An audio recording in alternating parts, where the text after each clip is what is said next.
Hello అండి, good morning అండి అందరికీ. ఈరోజు మా ఇంట్లో టిఫిన్ వచ్చేసి గుంత పొంగనాలండి.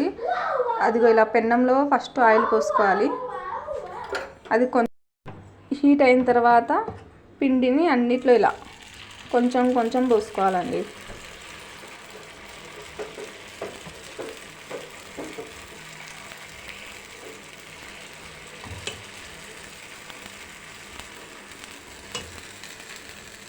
ఒక 5 నిమిషాలు వాటిపై మూత పెట్టేయాలి. ఇలా అయిన తర్వాత కొంచెం వీటిని ఇట్లా తిప్పుకోవాలండి. ఇంకోవైపు కూడా బాగా కాల్చుకోవాలి. అంతా ఇలా అన్నీ తిప్పుకొని అటువైపు కూడా బాగా కాల్చుకోవాలండి. అదిగోండి, అయిపోయాయండి పొంగనాలు.